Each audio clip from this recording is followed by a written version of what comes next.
Hello dear friends, welcome back on my YouTube channel. बच्चों, आज हम पढ़ने वाले यहाँ पे कि भूकंप क्या है, भूकंप से आने के कारण और भूकंप भारत में किन किन क्षेत्रों में आता है।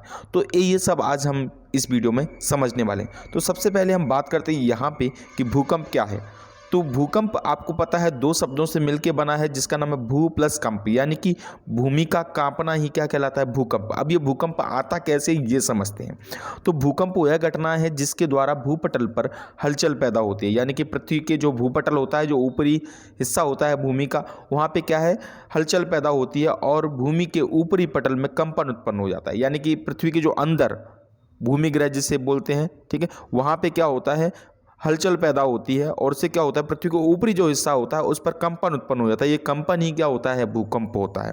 ठीक है, ये कंपन तरंग के रूप में होते हैं। ये कैसे, तरंग के रूप में ये कंपन होते हैं।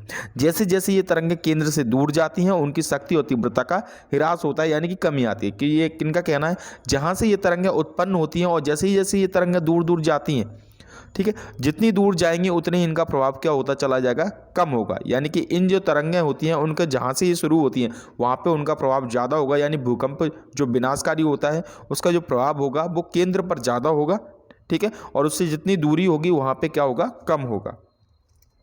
दूसरी चीज, जहां से भूकंप की शुरुआत होती है उस स्थान को भूकंप का केंद्र कहते हैं। आपको पता, मैं बता दूं यहाँ पे कि जो भूकंप होता है वो केंद्र पर उसका प्रभाव बहुत ज़्यादा होता है। जितनी ज़्यादा जो विनाश जो होता है, जितनी ज़्यादा जो नुकसान अधिक होगा वो भूकंप के केंद्र पर होगा। यानी कि शुरुआत जहाँ से भूकंप की होगी वहाँ पे नुकसान बहुत ज़्यादा होगा और दूरी बढ़ने के साथ साथ नुकसान जो है कम होता चला जाएगा। अब यह भूकंप की तीव्रता को हम मापते कैसे हैं, तो भूकंप की तीव्रता का मापन रिएक्टर पैमाने से किया जाता है। ये आपको याद रखना है कि भूकंप की तीव्रता किससे मापी जाती है, रिएक्टर पैमाने से। तो ये था भूकंप। अब हम बात करते हैं यहाँ पे नेक्स्ट, भूकंप आने का कारण क्या है, भूकंप आता क्यों है। ठीक है, ये भूकंप जो है वो उत्पन्न कैसे होता है, क्या कारण है इसका। तो यहाँ पे मैं बता दूं, ऐसा माना जाता है कि पृथ्वी की सतह बड़ी बड़ी प्लेटों से बनी है। पृथ्वी की जो सतह है, जो निचला जो सिरा है, वो बड़ी बड़ी जो प्लेटें होती हैं उनसे बनी है। ये प्लेटें पृथ्वी की आंतरिक गर्मी के कारण, जो पृथ्वी में जो आपको पता है कई पदार्थ हैं, कई खनिज है, लोहा धातु सब कुछ है, तो इसमें क्या है, गर्मी जब उत्पन्न हो जाती है तो ये एक दूसरे की तरफ खिसकती है। जब ये एक दूसरे की तरफ खिसकती है तो इनके खिसकने या फैलने से भूकंप आता है। तो ठीक है, तो जो गर्मी उत्पन्न होती है उसी से भूकंप आता है। यानी कि कहीं ना कहीं ज्वालामुखी और भूकंप दोनों संबंधित हैं एक दूसरे से।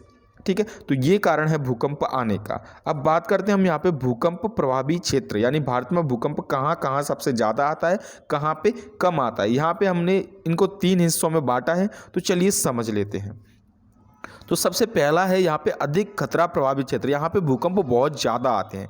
तो हिमालय, हिमालय का जो क्षेत्र है वो सबसे ज़्यादा भूकंप प्रभावित क्षेत्र है, जिसके अंतर्गत क्या क्या आता है, हिमाचल प्रदेश आता है, उत्तराखंड आता है, उत्तर बिहार आता है, और इसके अतिरिक्त कच्छ, कच्छ में सबसे ज़्यादा भूकंप, भारत में सबसे ज़्यादा भूकंप जो आता है वो कच्छ के क्षेत्र में आता है, और कोंकण तट। ये तो वो क्षेत्र है जहाँ पे भूकंप सबसे ज़्यादा आता है। अब हम उन क्षेत्रों की बात करते हैं जहाँ पे भूकंप जो है वो थोड़ा सा कम आता है।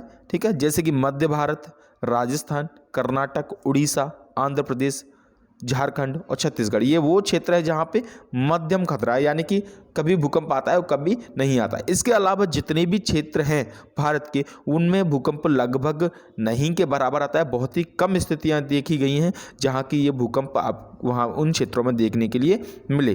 तो अगर आपको ये जानकारी पसंद आई हो तो वीडियो को लाइक कर दीजिए और चैनल को सब्सक्राइब जरूर कर दीजिए। Thank you.